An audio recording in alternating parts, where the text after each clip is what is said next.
So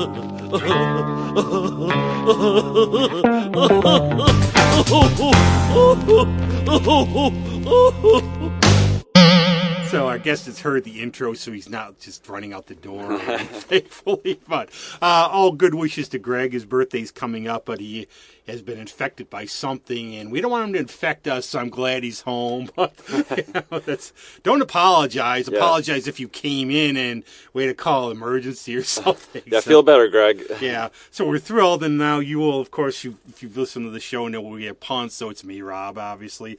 But we're very thrilled to have as a guest this week. Yes. Sorry, I have to say it. A river runs through the Carnival this week. River Lynch is here. Hey, how's it going? You're still going to be on the show now. Yeah, I gotta go now. Yeah, we've done it before. Thanks for having me, Rob. Okay, this has been getting at me, though. Okay, the Spiritmakers. Now, I was thinking, okay, the name. In a way, I'm going, it's like mystical, shamanistic. Is it that, or is it about making booze? I'd say more of the first one. You know, it's about the spirit of rock and roll. See, that's what I got. Yeah, so we have a song. It's actually the song we most recently released called "The Spiritmaker."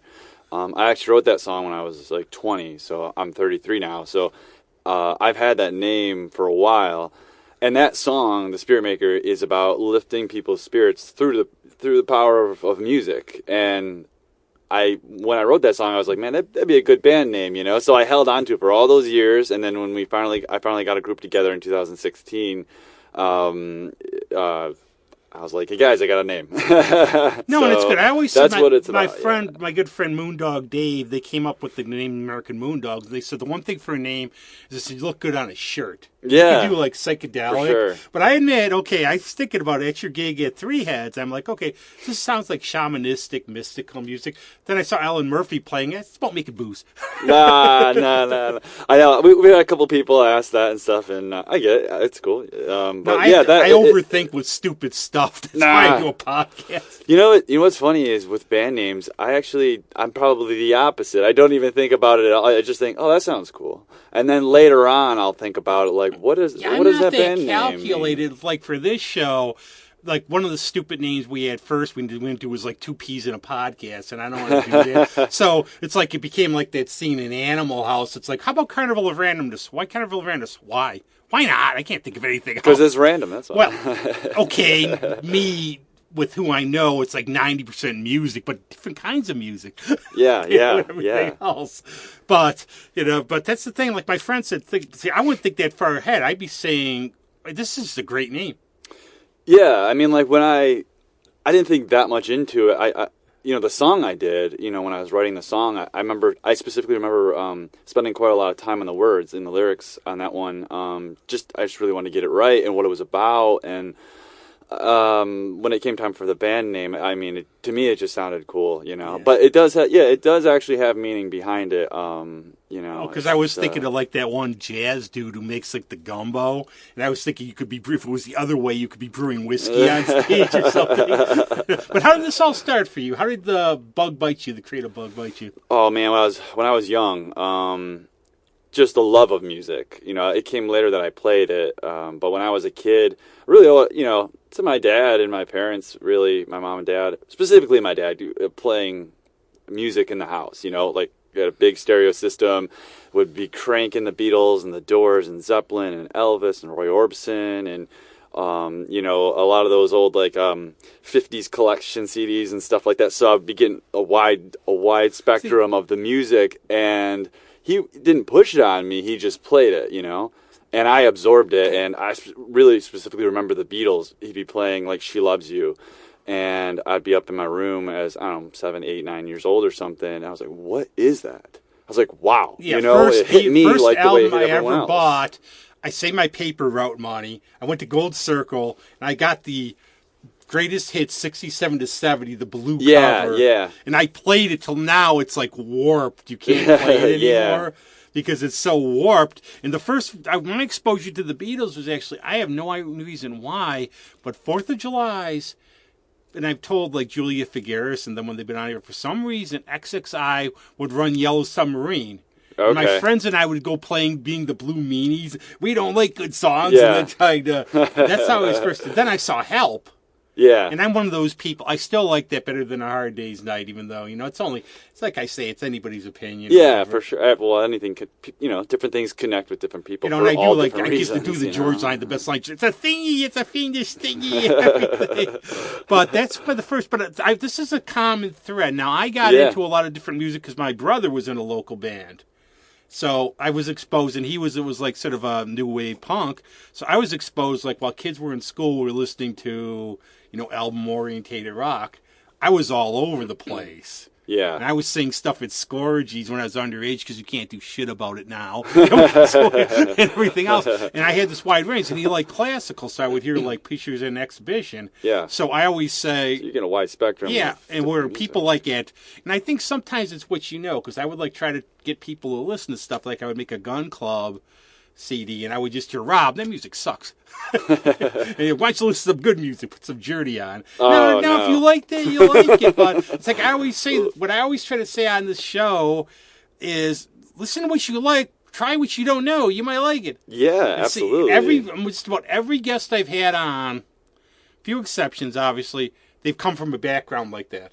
Yeah, and when I was... a kid, listening to the Beatles at a young age and stuff, and the Doors are another huge influence on me, and Zeppelin, those are the early bands that got me into music, into the love of music to begin with. That was like when all the boy bands and stuff were out in the early 2000s and whatnot, so I was like kind of a weird kid for listening to like your dad's music, but I didn't care. It didn't, and then I found like-minded people who also, they show up wearing a Led Zeppelin shirt and they actually listen to them, in school and stuff. And you're like, let's hang out. That's how I met. One of the coolest things I ever saw was Dick Dale, even though he almost got me killed.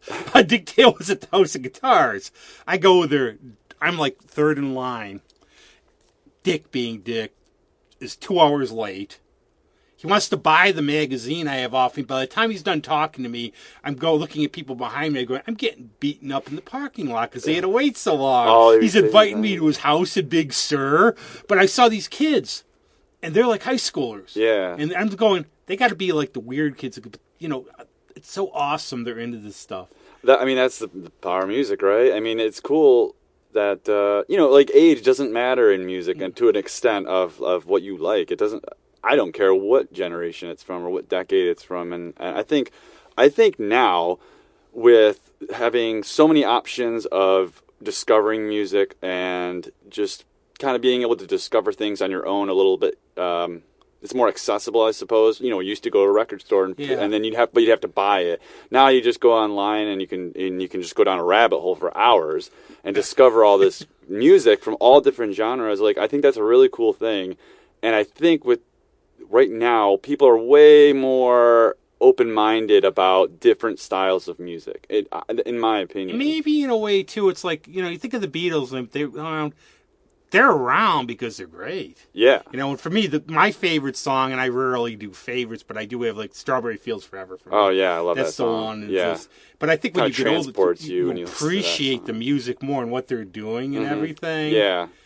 Well, it hits you on all different levels, I suppose when you first hear a song and you're like, wow, what is that? It's like the most purest form of it affecting you. I personally, just speaking from me, when I first hear a song, I'm not necessarily thinking about what they're playing or the mix of the song. Sometimes, now that I've recorded more, I'm becoming more of an audiophile where you're like, wow, listen to that mix, So listen to the production. Studio stuff, doing studio stuff. Yeah, you become more aware of that. Or you laugh like if, somebody like spilled coffee on themselves during this. Why is he laughing at that really serious song when they're playing? Yeah, right. But when you first hear a song, I suppose, I'd say the general public isn't thinking about that kind of thing, and it's just hitting you, and it's pure, and it's just affecting you. And then later on, as you keep listening and down the years, you might look into the song more. You might discover more about it. And songwriting is kind of the same way, at least for me. Like I'll write a song, don't necessarily know specifically what I'm even thinking about sometimes, and then later on, like a couple years later, like, oh, that's what that's about. I'm very fascinated by it, but I've always found there's like a loss and a gain too, because like back in the day, we loved the chase. Like you know the story about the Stones, where like Keith sort of knew Mick, but they ran into each Yeah. other, and they had the blues. He had the blues albums that were so hard to find over in the UK. Yeah, remember? Can you imagine in those days, like if one person got it, everybody would get it. Yeah, and everything. Otherwise, it might not be a Rolling Stones. I know. Keith might have been an ABBA. Who knows? Yeah, no, I don't know about that, but yeah, he talked about how he was going to mug him. Yeah, but our chase, like what we would, back in the day, you go, oh, did you get that? Did that come out? I found this. Oh, look what I found. I found a copy of the Zombies album at Lakeshore Records. Like what did I find? Yeah, that is a cool thing. Now, it's a miss. That's days, missing. What do? Amazon. Yeah. But I still go by friends' recommendations. Like I still remember, I'll see somebody like Josh Sineski. I asked him, like, what are you listening to lately? And he said the Fruit Bats. Yeah. So I tried it. Yeah. And that's what you do. Because, like, what kind of cool stuff have you found lately? Because it's always dig this band. Or I like some friends who are really into country, like Jessica Pratt's new album or something like that. I know what you mean, though. It's a little bit less of that. It's like, there's a little less excitement about you having that physical thing. It's like, I want this album. I'll go to Archive. I'll see it's snowing out. Yeah. There's pros and cons to it all, I guess, right? And I think that's why vinyl is still really popular, is because people enjoy the experience of it. Like putting a vinyl record on at home. It's like looking at the art. It sets a mood. It's like adjusting the lighting in your house. I'm big on lights. Like setting the mood, the atmosphere of wherever I am. I hate overhead lighting, stuff like that in my home. So that you're setting the mood. It's like you're painting the walls almost with color with your lighting, right? So music is kind of the same way. I look at it. You're you're creating an atmosphere and putting a physical record on. Hearing the pops and the cracks and stuff, it definitely sets a different mood rather than just pulling it up, I suppose. Yeah, I've always said, a couple times, when it's really snowing out, you're not going anywhere. You put on the coffee, dim the lights, and play jazz. Yeah. Sets a mood. But this is what how did you, in terms of songwriters, I always said there's a lot of things I write, then I can't do anything else. I do this show because I'm useless. No, what do you mean, man? You're not useless, Rob. I think it's innate. I think someone is being a songwriter and stuff. You have an arty brain for some reason. You see things a little differently where you can. Yeah, I suppose so. I wonder if everybody does, but maybe not everyone. I think not everyone pursues putting it into words. Your dog. I was example Herb Smith. He did this one song called "Walking." So he's walking on a trail, and he's got the one little like this. What was it? It's you would see a squirrel run across. You see the squirrel. So that would trigger something in you're saying. Yeah. But I remember Greg Townsend, he did the one song ATM inside. Why did he do that? He just saw an ATM inside or sparks on the highway. Yeah. He saw some guy toss a cigarette out. That's being and someone like Greg has probably puts himself in that mindset on purpose. I try to do that too. I'm sure a lot of songwriters try to do that. I've heard the story of the Traveling Wilburys, right, with Tom Petty, Dylan, and everybody, and they George Harrison had told them, they were just we need a bunch of songs, write anything you can, and Tom, I think it was Jeff Lynne and George Harrison kind of rubbed off on Tom Petty of that awareness of wherever you're looking, and there's a song in every aspect of where you look. And then later on his Full Moon Fever album on Tom Petty's, he's got the song called Zombie Zoo, which he talked about. He wished he didn't put that song on there, he said, but I think it's a cool song. But he talked about it being at that time, it was the late 80s, so there's a lot of the punk scene, and he said it reminded him of zombies, just the way they looked. He wasn't insulting him, and he met a guy who was dressed very punk with the spiked hair and everything at a cafe, who came up and said to Tom, I love your music, and it stuck with him, just his look, and he wrote a song called Zombie Zoo based around it. So it's someone like Dylan too, that guy, he just must walk around at all times, it's you're always in that mindset. I think there's two things. One of the best things I've ever heard is Sunny Sweeney. She's just played at Abilene recently. She tells this story about how she does Willie's serious shows sometimes. She had a fill in for Loretta Lynn because she broke a kneecap.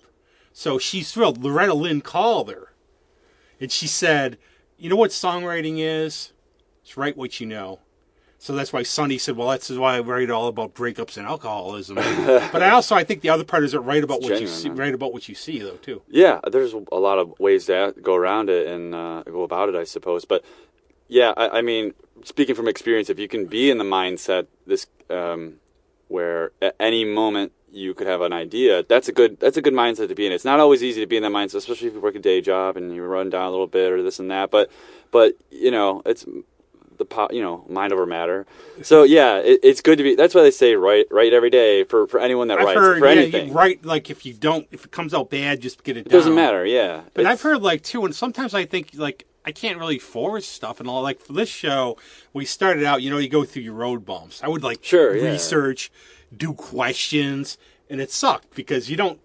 The big thing I always say, and if you ever do a show like this, you have a conversation. You don't ask questions. Yeah, Make sure never. Oh, what is your favorite color? Yeah, what's your favorite color? Green. Boing! Well, you don't know that movie. Probably you're too young. What movie? Monty Python. Yeah. Oh, I watched Monty Python. Color? I don't remember that part, but there's definitely scenes. I am the Bridge of Death. Answer 3. What is it? What's your favorite? Blue. There you go. And everything. But I think that's it. But like, also like I've heard like from Nashville, like it's publisher pairs. Yeah. Where like I have a friend where I've asked her like I saw her like how many songs you've written? 500. Next time now I'm up to 700. Yeah, like a songwriter who writes for people. You're saying in Nashville. What they call Nashville Row, I believe. And I. So you have to force it. Then you almost to me. I can't force anything like that. Like I can't really. I can force it, like I have, but when you force it, I think it's never. It's probably never going to be as good as if it starts coming naturally. But sometimes you just have to force it just to get it started, and then maybe tomorrow it's more natural. And the more you do it, the more you're writing, the more you do anything, it just starts to become more natural, and you're in that mindset unconsciously. Too, where I like for Wildflowers, we bring up Tom Petty. Yeah. You wrecked me. So I got the deluxe edition. It's got the nice his version of Leave Virginia Alone on and stuff, which I think Leave Virginia Alone. But he explains. Cool I love hearing the stories behind things. Yeah. So You Wrecked Me. What happened? He's got the song. It's rocking, but it's called You Rocked Me. You Rocked Me, right? I don't want to do this. Yeah, it's so predictable. How many people You Rocked Me? Yeah. So it was just You Wrecked Me. Yeah. It's like have you heard with him? The song Even the Losers back in the Damn the Torpedoes album. He had the whole song except for the chorus of Even the Losers Get Lucky Sometimes. But they went into the studio, they're all there recording it live. Like that's how they did it with very little overdubs at that time. And he just stood up to the mic and it came to the chorus and he just spit it out. Because he's like, well, the mic was on, we're all there recording, we're on the clock, and it's like that's pretty incredible, right? It's like to just. But this is one thing I have to ask too. Have you ever had anybody come up to you, go, that really affected me? That song, they had the meaning of the song totally wrong. I don't know. I've had people come up and say like, just this is like day, Sting, For Every Breath You Take. He's like, people say, I use this it's about a stalker. Yeah, right. Yeah. Well, it's also his fault for recording. The way it sounds. You can't blame people. You can't blame people for that. I loved the Velvet Underground's album. Yeah. I play Venus and Furs all the time. Yeah. And my mom, she would just get the melody and start singing and going, oh my goodness, I'm singing S&M songs. He doesn't even know it. I love that song Heroin. What's it about? It's about doves. Oh, it's about, when people come up to me after a show and have a specific song that they're like, I love that song, and they mention a couple words, like, to me, that's the best feeling in the world, that they were actually, it connected with them, they were paying attention, that's cool, and it affected them. I mean, that's like the best compliment you can hear, and I don't know, I can't say for sure someone's come up and had like a completely wrong interpretation of something, but I suppose there are. Once you put it out there, a song out there, it's like you don't own it anymore, and whatever someone's interpretation of it is, that's the right interpretation. Yeah, because it's up to that's you. Where like that's actually what I've heard. It's like you can't really understand some of the lyrics. Well, this is for you. It's universal. Yeah. It's like actually when I met Anne Royce made an appearance here, I met her. She's signing your books, and I just said, it seems like vampirism's a metaphor for addiction, like heroin addiction and everything. And she looked at me, she goes, you might be onto something. I still haven't gotten a royalty check. But I think that's part of it, is that it is universal. Yeah. But like I do tell some of my friends with bands on the little heavier side, I love your music. It's been like over 10 years, I still don't know what the hell you're saying.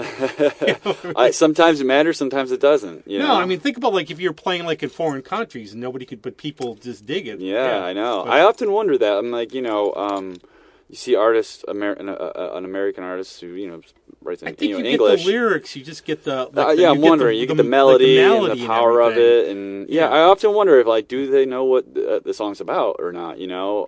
But I guess sometimes it doesn't matter. You know what? I could actually my friend Sean. And I'm big on words. My friend, my friend. I am too. I'm like my friend Sean. His band tours like all over Europe and stuff. Is that King Buffalo? Yeah, they've Sean been on McVay. the show. They're like all over. Oh yeah, they're doing great, man. They're doing great, but he's a great guy too. I'm really Sean's awesome. I got to ask him that question because they go over to Europe every year. Yeah. And I was asking about how the mustard was in Vienna. Why don't I ask him I'm always sure the mustard's really good in Vienna. And everything else. It's like, you imagine, I hate being looked at as a tourist, like you're in Vienna. Oh, you're in America. Your mustard's great. I love you.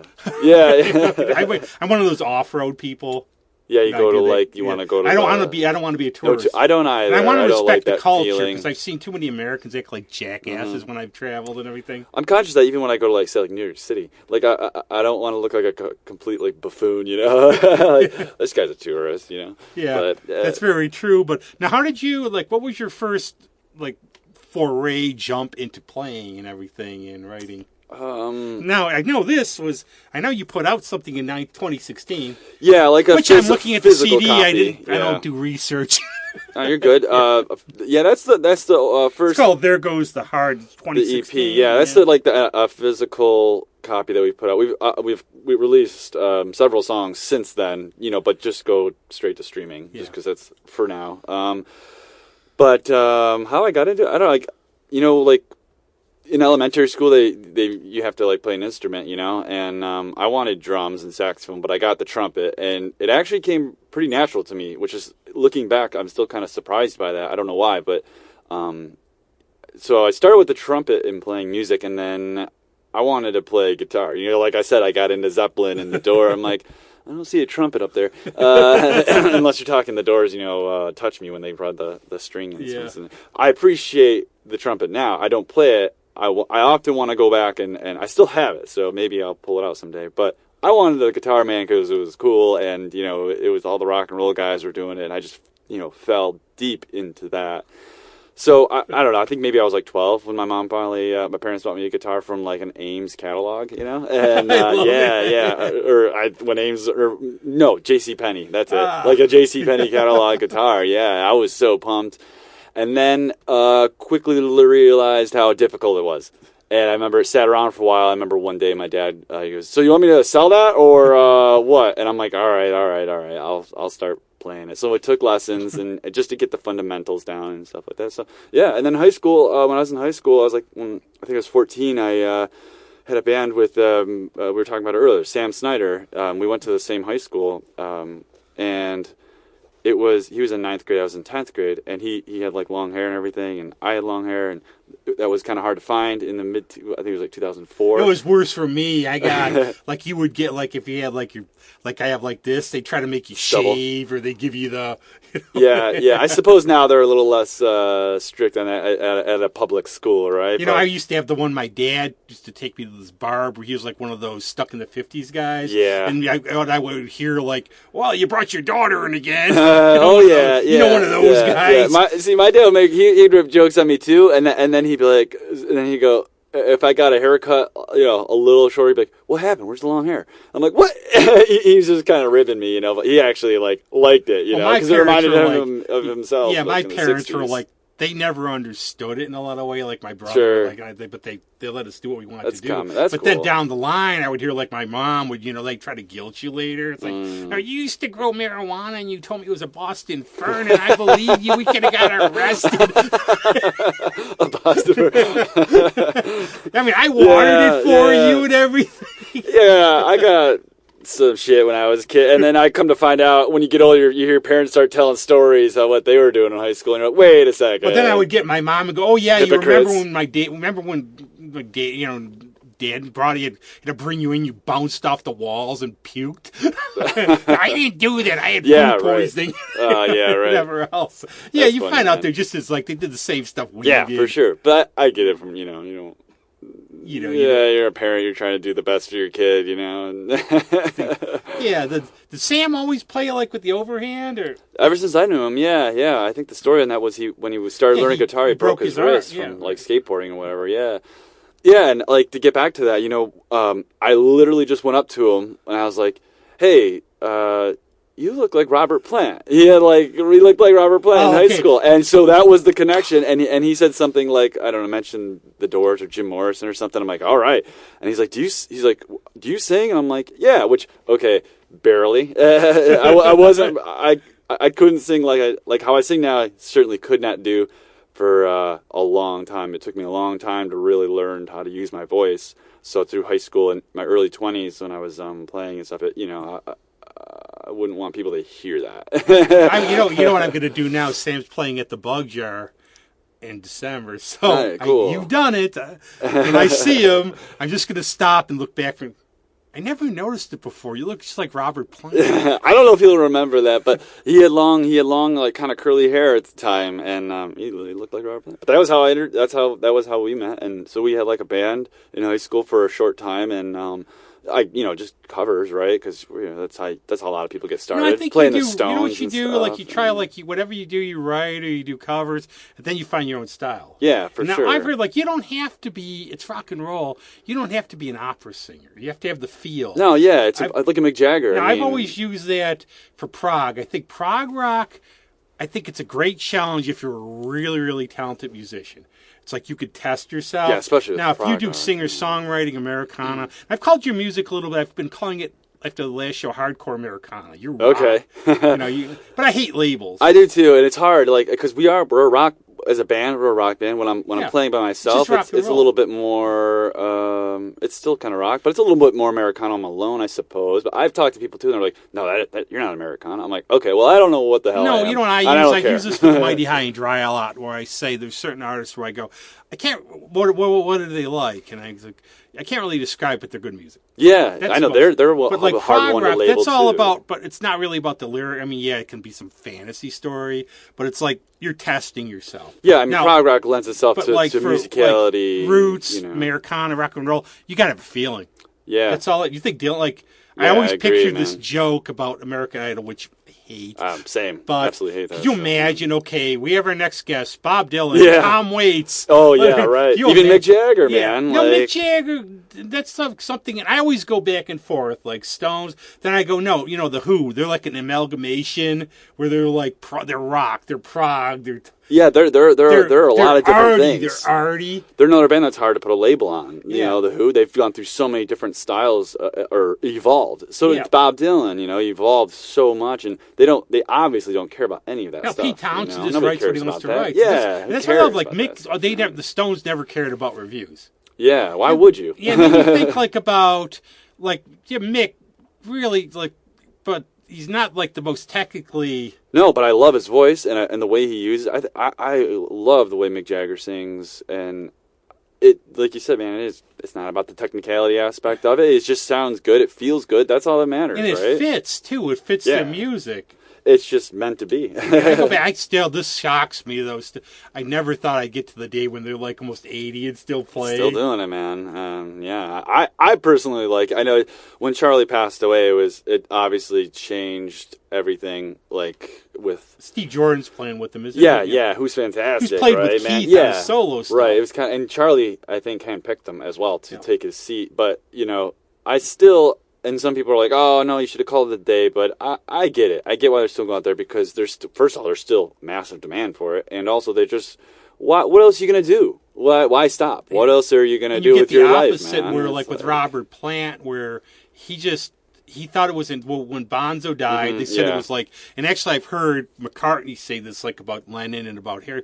It was four sides. Yeah. One went down. Yeah. And if you read about Led Zeppelin, it was there's almost two things. 68, 75 was during 75 to 80, there was all the accidents, tragedies. Yeah, Robert Plant had a tragedy. But Plant's more like a musical explorer, and he says, and I do think there's another reason though too. I think he's smart enough to realize he can't hit a lot of those. He can't, and it's okay. When I just the other day, I think on YouTube or something, a clip from when they did that show. Led Zeppelin got back together. The Arena. And used Jason Bonham, Yeah, you want, and also, I've just interrupt for one. Can you imagine one of your shows? You go, they go, River. There were like 24 million people who wanted tickets. Yeah, right. 24 million people. Yeah, that's insane. But I watched it and I was like, yeah, Robert's right, because he's not. It's just so drastically different than. I don't know. Led Zeppelin's a different situation than Rolling Stones, right? Because Rolling Stones just kept going, and they never stopped, really. Other than maybe the 80s. I hate to say this, but we could say what we want on this show, but like I was watching some of the songs, like a concert. Yeah. I saw, I couldn't help it. I saw Plant's Jeans. And that's I was thinking, what if we had a dream podcast with Robert Plant? I saw your Percy. But I guess Bonham gave him that name and he hated it. I bet. But the thing was, that's somewhere he talked about that. And he goes, he was complaining about the angle of the camera. Yeah, and but you can't unsee it. You're like, oh no, you're wearing some pretty tight pants. You made some of those hippies on acid. See, man. But I think knew the Golden God. There's a great quote about Nick Lowe, who's one of my all-time favorites. Yeah, he's great. And I always say his early albums were like gateway drugs to get you because you're like pop and punk. Mm-hmm. He said, "Isn't it feel good when you're wearing the clothes that suit your age?" Yeah. And I think Plant they you're going to get pestered about reunion. Yeah, he said it just doesn't do anything for me anymore. Yeah. And now for that show, I read a book about. He said he was very strict about the set list. Because he wanted to make sure what he could sing. Yeah. He said, okay, I'll sing Stairway to Heaven. He just says, I don't... Kind of have to, right? But we'll put it in the middle.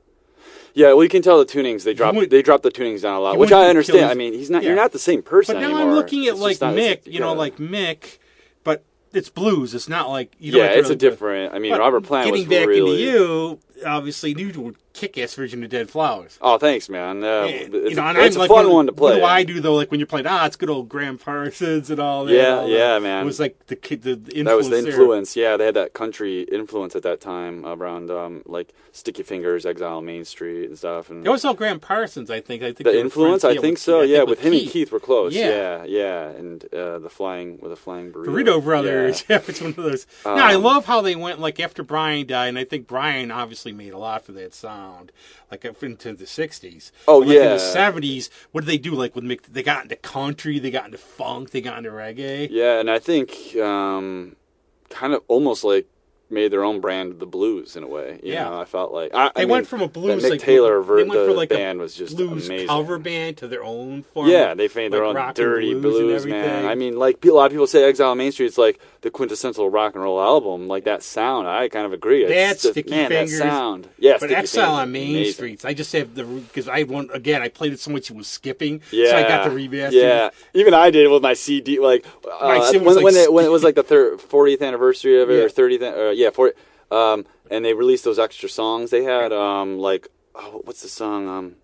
Plunder My Soul. Yeah. Do you know that? Man, I love that song. They didn't put it on the album. They thought it was too close to Tumbling Dice. I could kind of see how the similarity, but man, that song is great. And yeah, I just love that album. Is so good, man. Talk a little about now. This is There Goes the Heart. This is your first thing. That was the first thing we put out as a band. Yeah, and I was playing by myself solo for a long time.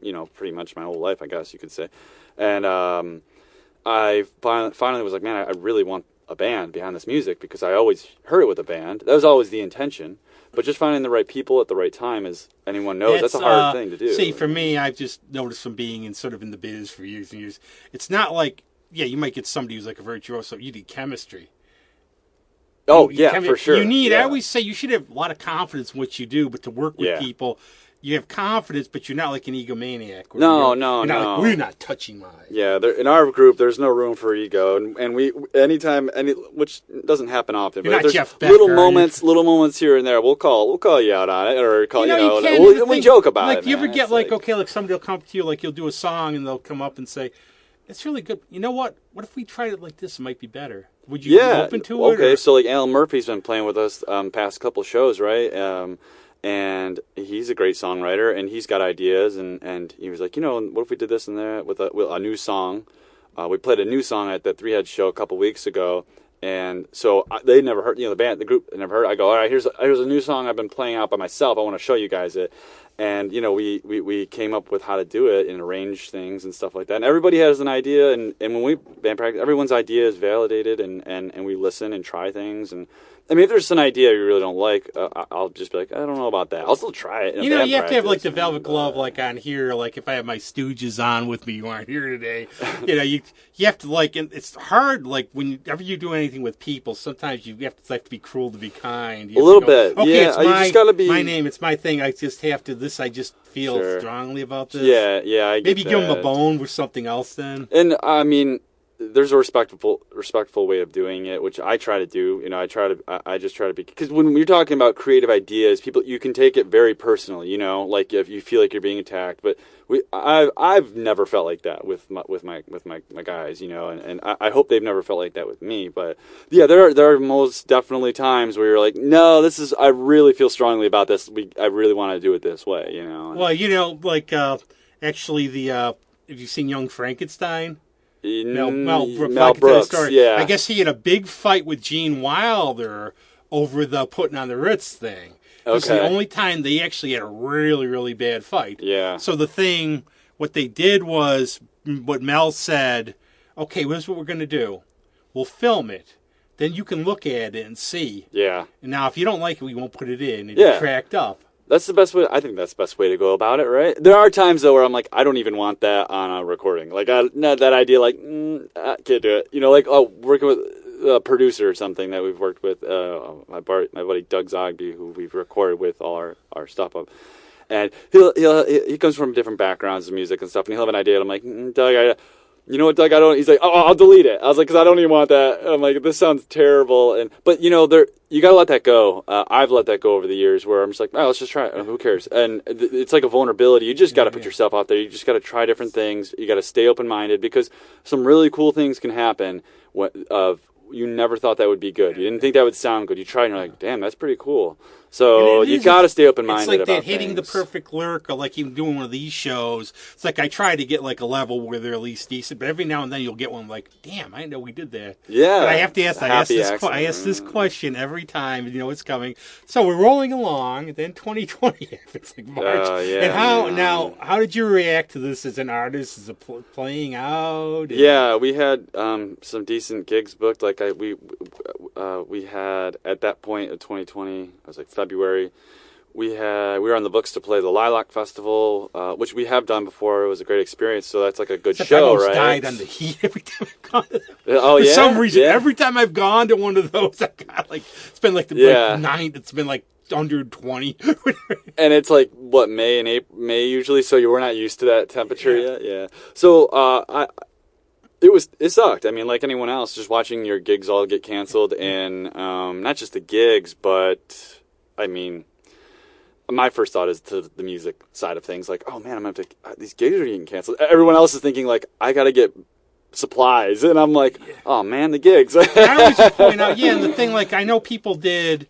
A lot of friends did those at-home concerts. Yeah. And now the thing about them, like a couple people I know, they told me, it's not the same. Because, nowhere near it. You know, number one, like if you're like OCD like me, like I saw like Case Carl, I would follow him every time.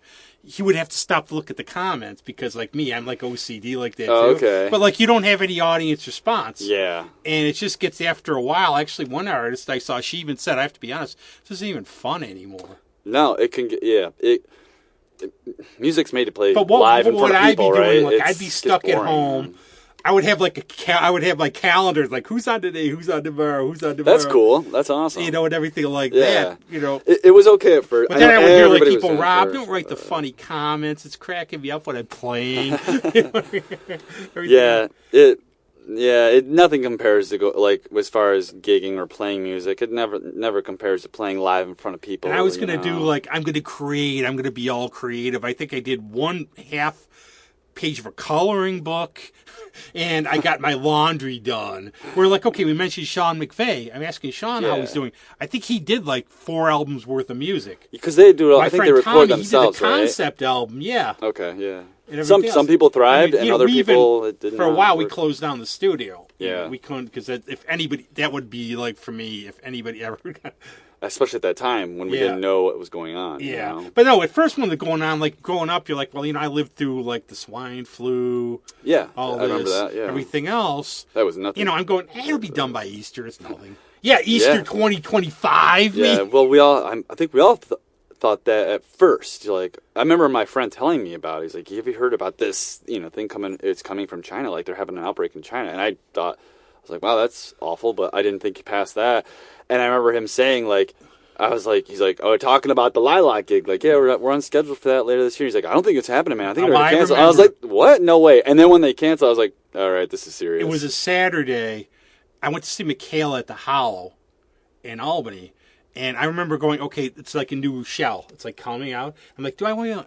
Yeah, you know what? You mean your first show? This was just before. This was like March, right? Oh, okay. Like March or April. Yeah, so I go. I'm like, do I want to go? Do I want to go?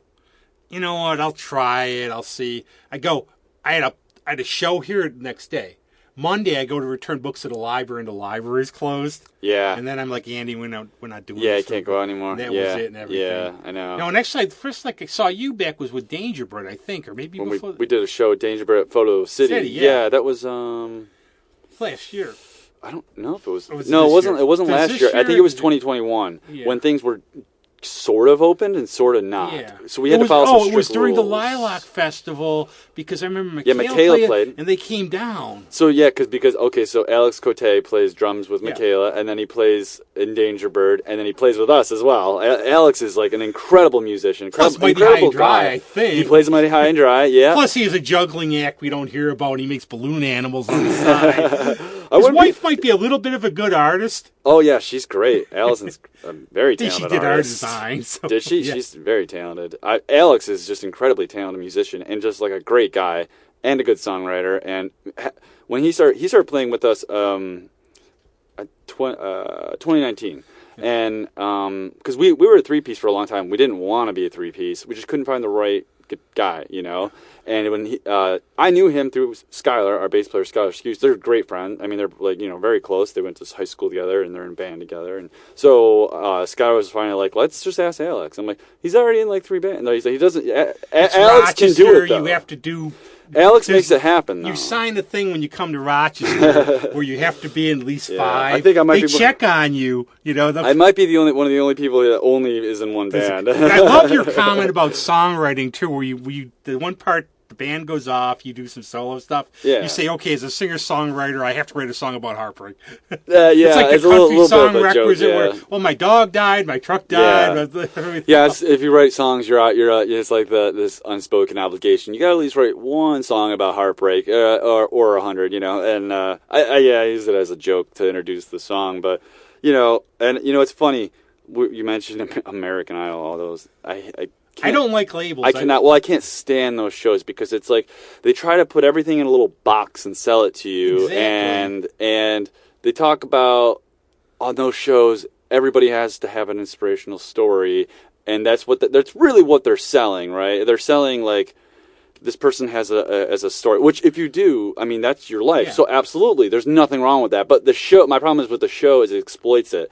And they push people out that don't maybe have a big background story to talk about because it doesn't sell as easily. So that's not the people having a challenging life. That's incredible. They've overcome things and stuff. No, I'm just talking about them selling. You'll find out like you'll hear about some guy was homeless living in his van and he's this great artist now. Yeah. There's some rich kid, or something. It is what it is though. It's like you ever hear like they call them like fake stars where they make, and there's some people now they work really hard, like Taylor Swift, Billie Eilish, industry plants. They've called her their background because like she has this, and some of it's true, but her parents had connections. Sure, but it's not, But yeah, I get it. Like it is, from somebody who just comes from. I just come from the country, the sticks, and my parents have nothing to do with any kind of music industry or anything like that. But I've gotten over that where I don't hold it against them. But why? Because why would you if you have that in your background? Why would you not use that to your advantage? If your dad knows a music producer or an A&R label guy, you know what I mean? I do understand like the chippiness of it. And everything. Well, if they're making up stories, that's another thing, But what I was just kind of saying with like the American Idol thing with like the background and everything like that, like people, I don't know, what does it matter what background you come from? This shouldn't be. If you can use it to your advantage, it's totally fine. I just don't like the idea of packaging things. And talking about the heartbreak thing, right? Yeah. It became like a cliche with those shows. They made everything a cliche with music, and that you had to be over emotional about everything and this and that. And in my opinion, so like when I wrote it, I was like, I'm not writing a song about heartbreak or this relationship that ended because it's so cliche because these shows ruined it for me. But then it just happened. I just wrote songs about it, and I was like, okay, now I get it. That's why people do it, because it does feel good to write. It's like therapeutic in a way. Yeah, and also, there are those universal feelings. Yeah, and I make a joke about like if you're gonna get dumped, you might as well get a song out of it, right? Yeah, you know what I've said that I've heard like many people say that. Well, my bad relationships. You gotta get something out of it, me. right? Yeah, yeah. Taylor Swift, right? Yikes! Watch out. She's I know, like, people are afraid to date her. They're gonna write a song about you. Well, she still hasn't written anything about me. I think. You know the joke. It's coming, is, Rob. Our birthday's the same day. So December 13th. Which I know that because it was my grandma's birthday. Just freaking knows that. It's unbelievable. I know that because my you're a big Taylor Swift fan. You want to do a Taylor Swift cover secret band. Swiftie. Yeah. No, I respect her, man. No, I don't listen to her music. See, it's not my type. But her. I tell people, it's like bravo for you. You know, it's well done. It's just not my type. Yeah, but it's okay. Like she's super talented, and to get where she is, and have her how dedicated her fans are says something about what she's doing. I'm just not right, a mainstream person. That's all. And I don't really care. You know, for me personally, I don't care if it's mainstream, underground, whatever. If I like it, I like it. But I don't listen. I'm not listening to Taylor Swift. Sort of big show I went to was Nick Cave at the Electric Factory. And cool. Great. But I'm a small club guy. That's what I like. Yeah. I like the vibe. Yeah. I like supporting the music. Yeah. They're definitely different. Yeah, drastically different experiences, like a theater as opposed to a arena. Yeah. It depends. Someone like Bruce Springsteen. Yeah. Would you go to a stadium show? Yeah, I have. Yeah, I saw the Stones when they played in Buffalo at the I saw them at RFK, Stadium. and the thing that got me was Keith had the cigarette the whole time. Made it worth it. Yeah, how's he get it so it doesn't go in his eyes? Lemmy's done that too. I don't understand how they can do it. But now what's coming up? I mean, I think you're really talented. You've got a really bright future. Oh, thanks, man. I appreciate your band. that. No, you're real. I always say that about some people. Like, now I've seen, and you do what you got to do. I've seen some friends who've done, like, just cover bands, and I call it making it, they're brilliant musicians, but you can tell they're just doing it for a paycheck. They don't have the passion. Yeah, sure. And you have the passion for it, and I think people rock out at your shows. I almost got hit. It feels good, man. I almost got hit with a scarf. It's just a scarf. Well, one show I was not one of your shows, but I got hit by some hula hoop. That was a Maybird show. I should get those. They got the hoopers there. Yeah, the hula girls. The shining hoop. It was at the German. You gotta get some hula hoop girls at our shows. I haven't seen it as much anymore. It was a big thing. I had friends they're who glowing, were so you don't get girls, you could duck them. But there's a passion to it, and like people were rocking out. Yeah, it's fun to watch, right? It's entertaining. Yeah, it was like you're sitting there. Yeah. Well, that's me. I'm in the corner. People like, but maybe you're more inward, right? I am. I'm like, that's okay. Yeah, but some shows, depending, like I remember this one show my friend had me go to. They're called Shiny Toy Guns. But I just went with her. Shiny Toy Guns. I've heard of them. Yeah. But the opening band, like it's all out of younger kids. The opening band. I'm like in the corner like that. I'm going. They gotta think I'm a narc. they gotta think I'm. I went to a house party one time. I was only 25, but everyone else is like 18, you know. And I was going to see Danger Bird play. Skylar's like, "Come to this house party." I'm like, "All right." And a kid came up to me. He was staring at me the whole time. He came to me. He's like, "Hey man, so what's up?" And I'm like, "I'm not a narc, dude. I'm here." I'm like, "I know the band." He's like, "Oh, all right." Like I will see, like I'm this middle-aged weirdo. Like I go for my walks. I'll see somebody walk by like with a punk shirt or something on, and I'll say, "Nice shirt," and he'll like give me, then I'll give him the whole history of the band. Yeah. And they're like, "Hey man, I don't even know who this band is. I'm just wearing for a fashion statement." Some of them, a lot of them, I've seen like these Iron Maiden shirts on. I got this album. They're like, they're a band that they were anime. I was playing a brewery over the summer, right? And they're big now too. Breweries and cideries. Yeah, they're huge. It's great. I personally love it. But there was a bachelorette party there, and it was fun. They were great. They were very into it. It was really, they were very gracious about it. But one woman was wearing a Kiss shirt or something, and I said, I was like, sorry, I don't know any Kiss songs. I don't play Kiss or whatever. And she wasn't picking up on it. And then her friend like had to nudge her. She's wearing a Kiss shirt, and she still kind of was like, "Oh yeah." I was like, all right. So she paid $85 for that at Free People. You know what I mean? I'm like, okay, whatever. It's cool. The one. Hey, but what a compliment, right? Like, same thing with the Stones. Like, you're so big that people that don't even listen to your music wear your shirts. Like, but I guess like Neil Young would walk around before his shows and point out nice shirt. That guy look. How'd that bum get in a Neil Young show? I heard this one. I was at Wagman's. I hear these kids go, "There's this guy on. He's old and weird makeup." And I go, "Dylan? Who's Bob Dylan?" Then you just go. Just leave the conversation at that point. Yeah, I'm old. Everything. No way. Come what's on. coming young up people, for you now? Yeah, I know a lot of young people who love. I mean, Dylan's my too. favorite. I know. I've met kids who are like 18 who loving Dylan. That show was one of my favorite shows all time. It was 2018 Auditorium Theater. Yes. Yep. I was there. He was great. He can only play piano now because he's arthritis. Yeah. I have seen him. I've seen him 13 times. And my first time being in 2004 when I was like 14 or 15, went with my dad. And you got to, obviously Dylan doesn't, his voice is... Sometimes he's good, sometimes well, you got to understand, like, I don't know. I saw him in Buffalo one time, at Shea Theater, and I was walking out, and I heard somebody say, "Oh, it was the worst show I've ever seen." It pissed me off, because I'm like, have you not, like, listened to Dylan, anything new, or anything the past 30 years? His voice is clearly different than... Did you go in expecting to hear what he sounded like in the 60s? And I love, the thing that cracks me up is, like, that show. I thought the show was fantastic. And his band is just phenomenal. Great. But the thing that got me was, like, I'm going, you know how Bob is, like, he did It Ain't Me, Babe, I think it was, like, his second song. He did, like, a Rolling Stone, which is, like... And I love when he does, like, is how he reinterprets something and go, what song is this? Yeah. And it's like, I've heard, Oh, yeah, it's like, it's a stuck inside of Memphis Mobile. But what is coming up for with the you? Memphis You could have Blues some again. new music coming out. You could be, now you're playing and everything. And... Yeah, so what I've got coming up in the next couple of months, this is November right now, 2022, right? So I've a lot of solo gigs at the breweries we're talking about, which have been really great. And then we were kind of talking about it earlier before we were recording. I should always tape the pre-show comments. They're more interesting than the shows. Yeah. I feel like the brewery scene has taken over the old cider, and the wineries. Well, they're the same thing, honestly. Yeah, sort of. But in a way, you serve a different. Yeah, I think they've kind of taken over what the bar scene used to be. I mean, it is a bar, right? It's the same thing essentially, but I feel like the atmosphere is a little bit more.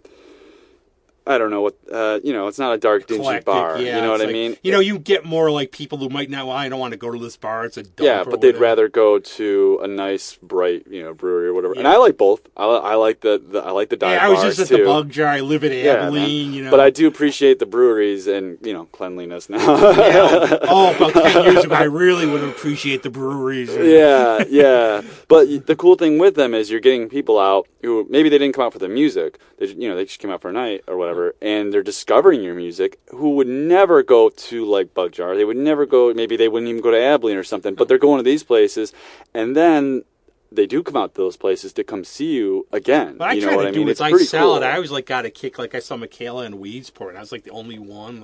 I told her I'm driving home with her if my GPS was some weird place. But I would see people who...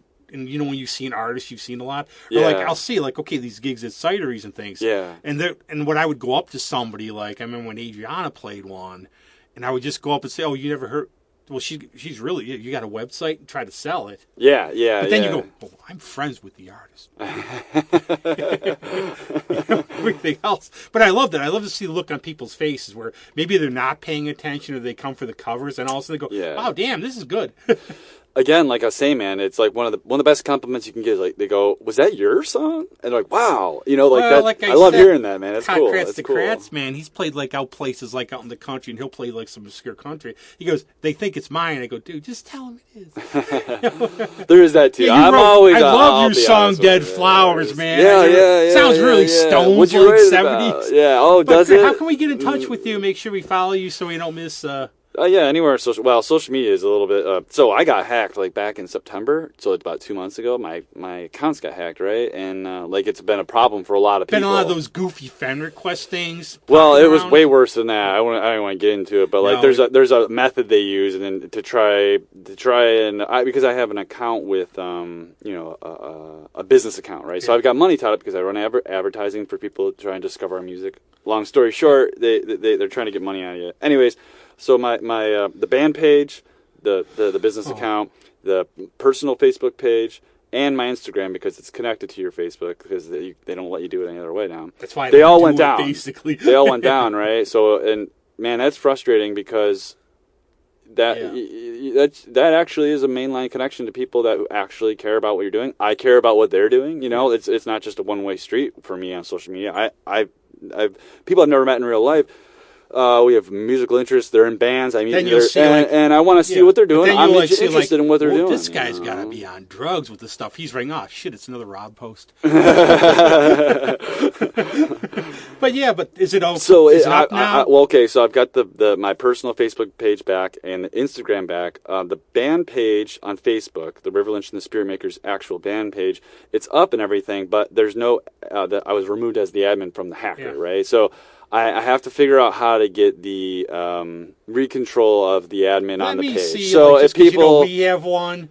I don't do the tech stuff, but let me see. Maybe my tech knows how to. Yeah, maybe it's hard because Facebook just doesn't care. And to get my stuff back, I had to go through contact. I found out a girlfriend found out on a Reddit page what to do. Go contact the California District Attorney's Office because they're based in California. Oh, because it would make file sense. A complaint.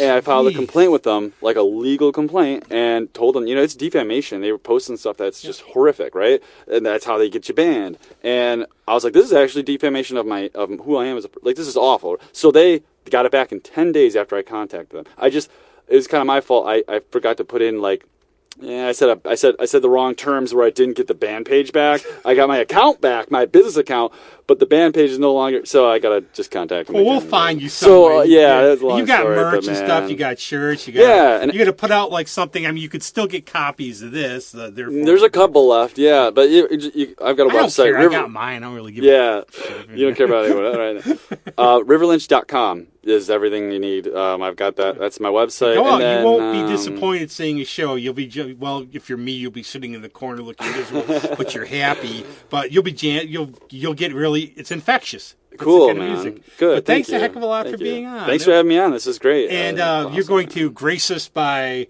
making sure I don't play on it so people listen to it. Oh, right. I'm going to play a song. He's going to play a song. We're going to cut out a little and everything else. Get well, Greg, and happy birthday, Greg. Yeah, feel better, Greg. 17th. And thank you for being, if you're sick, that you didn't come down. Yeah, I appreciate it. I got some shows. Catch River and everything. And yes, Joy Rochester now. Last I looked, it's snowing out. Yay. So finally caught up with us. And adios.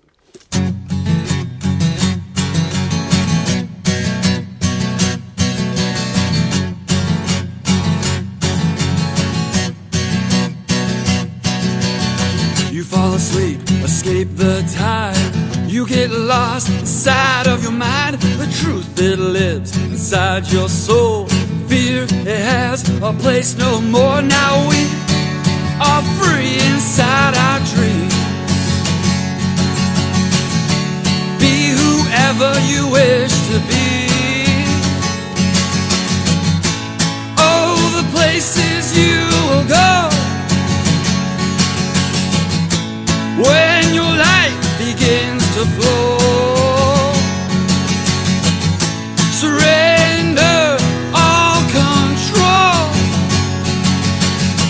Your dreams will show. Your dreams will show. Your dreams will show you where to go.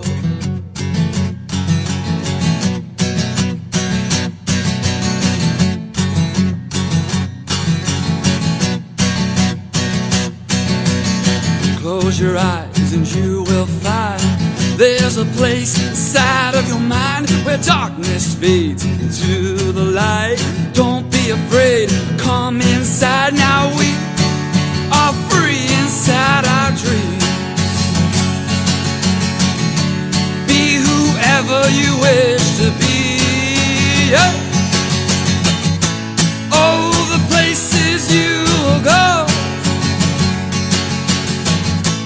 when your light begins to flow. Surrender all control. Your dreams will show. Your dreams will show. Your dreams will show you where to go. If they are right, there's another side. And I'm looking into the light. everything is clear, everything is bright, everything is alright. Hey!